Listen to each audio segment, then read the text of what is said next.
ಶಿಕ್ಷಕ ವೃಂದದವರೇ ಹಾಗೂ ನನ್ನ ಸಹಪಾಠಿಗಳೇ, ಮೊದಲನೆಯದಾಗಿ ನಾನು ನಿಮಗೆಲ್ಲರಿಗೂ 79ನೆಯ ಸ್ವಾತಂತ್ರ್ಯ ದಿನಾಚರಣೆಯ ಶುಭಾಶಯಗಳನ್ನು ಕೋರುತ್ತೇನೆ. ಪ್ರತಿ ವರ್ಷ ಆಗಸ್ಟ್ 15ರಂದು ನಾವು ನಮ್ಮ ದೇಶದ ಸ್ವಾತಂತ್ರ್ಯೋತ್ಸವವನ್ನು ವಿಜೃಂಭಣೆಯಿಂದ ಆಚರಿಸುತ್ತೇವೆ. ಈ ದಿನ ನಮ್ಮ ದೇಶ ಬ್ರಿಟಿಷರ ಆಳ್ವಿಕೆಯಿಂದ ಮುಕ್ತವಾಯಿತು. ಈ ಮಹತ್ತರ ದಿನದ ನೆನಪಿನಲ್ಲಿ ನಾವು ಎಲ್ಲ ಶಾಲಾ ಕಾಲೇಜುಗಳಲ್ಲಿ ಧ್ವಜಾರೋಹಣ, ಗೀತಗಾಯನ ಮತ್ತು ಭಾಷಣವನ್ನು ಮಾಡುತ್ತೇವೆ. ಸ್ವಾತಂತ್ರ್ಯಕ್ಕಾಗಿ ಹೋರಾಡಿದ ಜವಾಹರಲಾಲ್ ನೆಹರು, ಸುಭಾಷ್ ಚಂದ್ರ ಬೋಸ್, ಭಗತ್ ಸಿಂಗ್ ಮತ್ತು ಹಲವಾರು ಜನರು ತಮ್ಮ ಜೀವವನ್ನೇ ತ್ಯಾಗ ಮಾಡಿದರು. ಅವರ ಪರಾಕ್ರಮ ಮತ್ತು ಬಲಿದಾನವಿಲ್ಲದೆ ನಾವು ಇಂದು ಇಂತಹ ಮುಕ್ತ ಜೀವನ ನಡೆಸಲಾಗುತ್ತಿರಲಿಲ್ಲ. ಸ್ವಾತಂತ್ರ್ಯ ಉಳಿಸಿಕೊಳ್ಳುವುದು ಇನ್ನೂ ದೊಡ್ಡ ಹೊಣೆಗಾರಿಕೆ.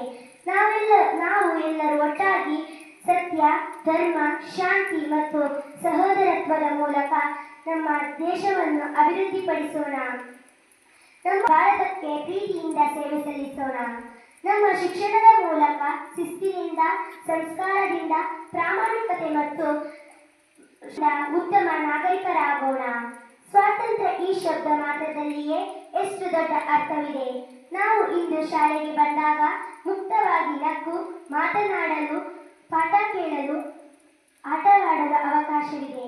ಆದರೆ 79 ವರ್ಷಗಳ ಹಿಂದೆ ನಾವು ಈ ಎಲ್ಲ ಹಕ್ಕುಗಳನ್ನು ಹೊಂದಿರಲಿಲ್ಲ. ಬ್ರಿಟಿಷರ ಆಳ್ವಿಕೆಯಲ್ಲಿ ದಾಸ್ಯ ಜೀವನವನ್ನು ನಡೆಸುತ್ತಿದ್ದೆವು. ನಾವು ನಮ್ಮ ಶಿಕ್ಷಣವನ್ನು ಕಡ್ಡಾಯವಾಗಿ ಪಡೆದುಕೊಳ್ಳಬೇಕು. ನಮ್ಮ ಬದ್ಧತೆಯೊಂದಿಗೆ ನಮ್ಮ ದೇಶದ ಮೇಲೂ ಪ್ರೀತಿಯು ವ್ಯಕ್ತಪಡಿಸಬೇಕು.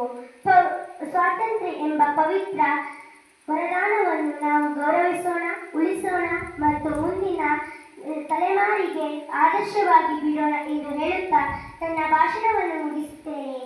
ವಂದೇ ಮಾತರಂ. ಭಾರತ ಮಾತೆಗೆ ಜಯ. ಜೈ ಹಿಂದ್, ಜೈ ಭಾರತ್.